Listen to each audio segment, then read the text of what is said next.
All righty. Thank you, everyone, for joining the Sustainability Committee. We have only a couple things on the agenda here.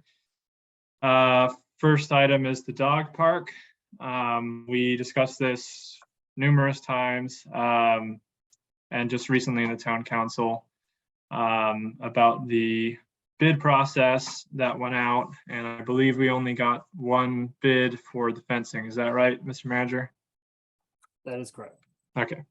And that amount was 7,000. Go back to that. 7,300. Yeah, $7,350. There are a couple other items associated with that, such as a sign for a list of rules and expected behavior within the dog park. The aluminum sign is expected to be around $303. And for printing on the sign, my understanding it's approximately $100, if I'm right there as well. Amber? Yep. So with that, is there any general discussion on this dog park, the plan here, and the intention also is to use ARPA funds as well for paying for this? Is there any discussion, Amber or Peter, if I left anything out? We would just like, oh, go ahead, Go Peter. ahead, Amber. Nope. Go right I ahead. would just add a trash receptacle and poles for the sign. The trash receptacle is roughly $350 and the poles will roughly be $200. So we're up looking to at an 9,000. estimate of about $8,454 in total. Okay. I think you ought to be a little higher. Are there benches there or? There is a bench currently there already. Okay. I think we would eventually seek to install more seating. But I don't think it's a necessity at the moment. Okay. Per Louis' comment, I would suggest if we make a recommendation to the council that we authorize the manager to expend up until a certain amount of money, so that way you have a little bit of wiggle room. So Amber, you said you were at 8,000 or 9,000. Is that what you said? I'm at 8,454. Okay. So I would suggest then that we authorize the manager to spend up to 9,000, just in case there's a few things that are off. Any other thoughts from anyone else here on that? Sounds good to me. Everyone's good with the layout of the park as well, the way that was shown at the last meeting? Okay. So then the recommendation will be for the manager to be authorized to expend up until $900,000 or $9,000. Yeah, $9,000 out of ARPA funds to pay for this project. Everyone good with that? Yep. Yes. Okay. Anyone opposed? All right. So that was fairly straightforward. The next agenda item is the airport. On Monday, I met with Patrick Santerre and Celeste, and I know that the manager, I believe the manager and Jeff also met the next day on Tuesday on that project. Amber joined us as well for that. And Amber, thank you all for being there for that. So there are some changes to the layout. I spent some time with him on Monday with some ideas and suggestions on expanding a little bit further out into the runway area, that direction anyway. Because it was very congested in a particular area with seating, and if we wanted the potential for security or other things, it just needed to be expanded a little bit. The entrance is also going to be entering the middle of the building, is what we're kind of thinking right now. That way, there's good visibility for the airport manager to not only see incoming traffic, foot traffic, but also have a view of the runway as well. Obviously, it's a work in progress, so we're not really going to publish anything in this exact moment because it's still just an ongoing process of making sure all the pieces are together before we actually go through the draft process with the committee. But thought it would be good to at least update that the progress is being made. Amber, Peter, or Jeff, if you wanted to add anything else to that. Yeah, Jeff. The The only addition over beyond what you had just talked about was storage. I was a little concerned that a lot of the offices and rooms didn't have any storage. So closets were discussed at length during our part of the meeting. So I think there's going to be some adjustments to that too between the offices and so forth. But other than that, it was very similar to what you had from me. Great. Any other thoughts from anyone else in the committee? Did you take into consideration when placing the building, the view that you might get from the inside of the building? The view Absolutely. from- It's Yeah, of course. it's paramount that the room is actually tapered. The main lobby, so to speak, is actually tapered with a big window in the end that frames the mountain, and Perfect. giving that perspective, it's actually going to make the mountain look larger in the window. There you go. It's quite a process. I'm really excited about this building. This is a very interesting building. It'll make it more pleasant for you, Jeff. Thank you.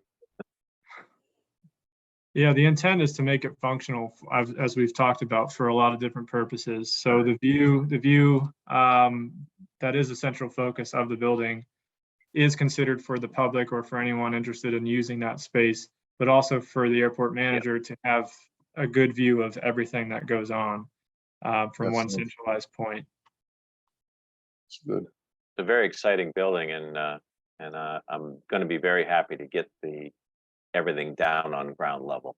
I Great. don't like the idea of certain folks being excluded from entering the building. That's bothered me from day one here. Any other Right, thoughts? Louis? You and I have discussed it. Oh, yeah. Is the roof still a flat roof? It wouldn't be flat. We're still Currently, working on. yeah, go ahead, Jeff. No, I was saying we haven't really got to the roof yet. I mean, the original conceptual drawings had a flat roof, but I've expressed my opinion several times on that from a maintenance standpoint. But we're really still working on the floor plan at this time. Okay. Is that your understanding, Steve? It is. And Yeah. just, if anyone from the public watches this, flat roof does not necessarily mean it is actually completely flat. The original plans, it had a pitch to it. But really it comes down to what texturally and, with the engineers, what their input really is on the best function and use with Jeff's input on where the snow should go and how things should function. So I would just suggest that we really listen to them on what the best use is. Obviously, they've nailed this down in their careers for quite some time. Yeah, we'll get to see what they come up with anyway. There's all kinds of shapes for roofs, so. Yep. Possibilities. Right. The only thing that concerns me is dealing with design and engineering in the past with some of these buildings around here is that they don't consider snow removal. And I have to take care of snow removal, so I have some probably some deep-seated opinions on how I think it should be done, but that I'm only one opinion. So, I'm open to look into whatever they come up with, and then I'll base my opinion on that for what There you it's go. worth. Yep. Well, functionality for you and whoever inherits that role in the future obviously is the most important part of it. So with your input and their knowledge on how to achieve what you're trying to achieve, I think, that's what we should go with. Right. Absolutely. Flat roofs are notoriously short-lived. In the fact that they leak within a relatively short lifespan and require a great deal of maintenance to repair. They're getting to the point of a flat roof on the bathhouses at the pool too, that are leaking and are going to need repair. It just, aesthetics is a beautiful thing. I mean, you want the building to look nice and you want it to accentuate the surroundings, but functionality and proper maintenance and longevity is what you're really looking for. I mean, you can put all the nuances inside the building, but if the roof leaks, it really doesn't. It's counterproductive. And my concern is a flat roof, the lifespan of the money that's being invested in this or will be invested in this would be better set if the roof was not a flat pitched roof. Yep, I think everyone agrees with that. So let's see what they come back with for their initial draft Right. for our committee to look through, and if it's flat, then Mike, I'll let you be the first to comment on it. Well, I mean, somebody's got to be the adult in the room as far as saying it's pretty to look at, but does it work? Yeah, you're the only adult in the room, Mike, that's for sure. Oh, I don't think that's where we're gonna end up. Even if it appears flat, it won't be flat in reality. well, let's give the engineers a chance to come up with a picture. Oh, I'm 100% all for that. Alrighty, last piece on the airport portion. There has been interest in developing some of the property at the airport currently. Ever since an article came out about someone being interested in leasing land for agricultural purposes, the airport manager, I know, has received some interest as well for other purposes. So myself, the manager, and the airport manager are going to look and sit down in the near future to try and figure out kind of a fee schedule and a site plan for how some of that can work. That way it can be a standardized system so that for different purposes and different types of development, there would be different lease rates. But that's at least standardized so that everyone in the public has the same opportunity to lease it for the same prices based upon what their interest is. So that's something that we can bring back to the committee once we have a rough idea of what that might look like. And we'll further discuss that. Any thoughts on that? Yeah. It's a real good idea. But just like any other service, when demand goes up, price goes up. Just keep that in mind, Steve. Yep. Well, the council will set the price. So it could be reviewed annually based upon the airport manager's input on what he sees out there. And we can look at what the general market in the region, is demanding. So, yeah.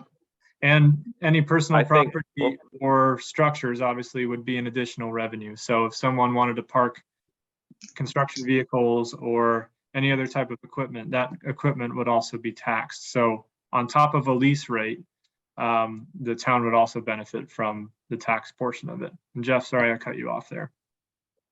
Oh, no, I jumped in the middle of that. Yeah, I'm very excited about getting going on this. I've had some interest from a couple of people wanting to lease commercial property on the roadside.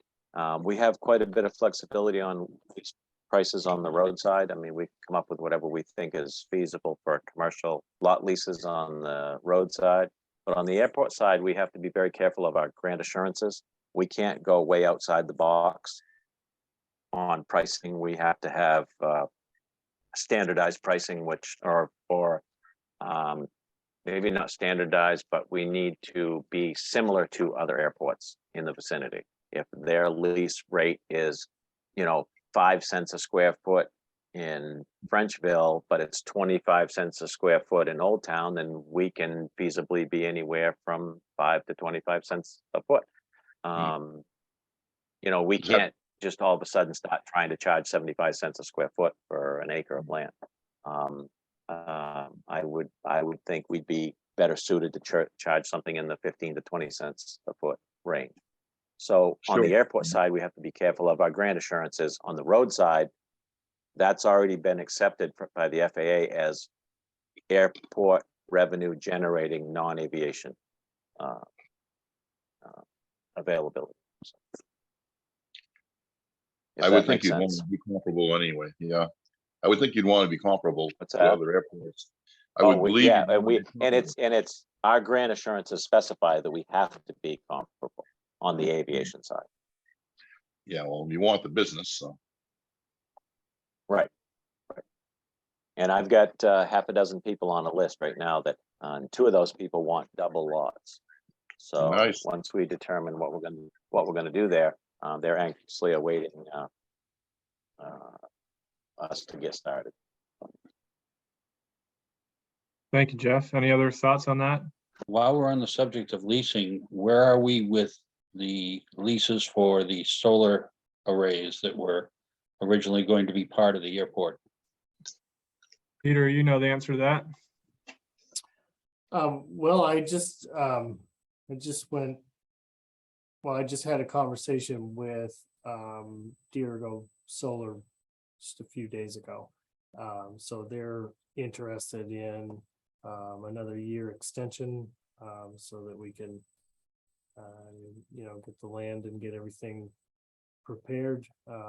They believe they've got most of the licensing and permitting figured out at this point, but they needed an extension on the lease. So I'm actually planning to bring that to the council. I think it should be on the agenda next week. Okay. It would And be that an is- authorization for me to, extend the lease and sign the documentation. Now, is that for one site or for 2 sites on the property? My understanding is one site. I'm recently getting my fingers into this, so. Yeah, it's for one site. It takes multiple years just to go through the permitting process itself. So they did nail down a portion of the land as being the most feasible for them. They went through the approval process with the utility and the state. So they're very close to being able to execute. So this basically gives them another year to get everything put together. And once construction commences, that's when we start getting the full lease rate, which I believe is $1,000 an acre. Mhm. Plus the town can tax it. And I think it's about a $25 million development. The process in which a community can tax a solar system is constantly changing all the time. So it's kind of difficult to project what that amount would be. But I know Lorna will certainly give us an idea once we're closer of what that might look like. So, Okay, There's been some recent chatter through the Maine Town and City Managers Association and the assessors and I think, code enforcement officers. This is becoming a lot more relevant and there's been quite a bit more discussion to be shared around. So I think everybody's kind of getting a better grasp of how to approach it. So we'll have good opportunity to learn from them. any other thoughts? All righty. Well, thank you everyone for meeting, and I'll see you all Thursday. Not me. Okay, sounds good. Thank you, everybody. Thank Not- you. Not Peter. Thank Enjoy you. your Have a good day. vacation, Peter. You guys.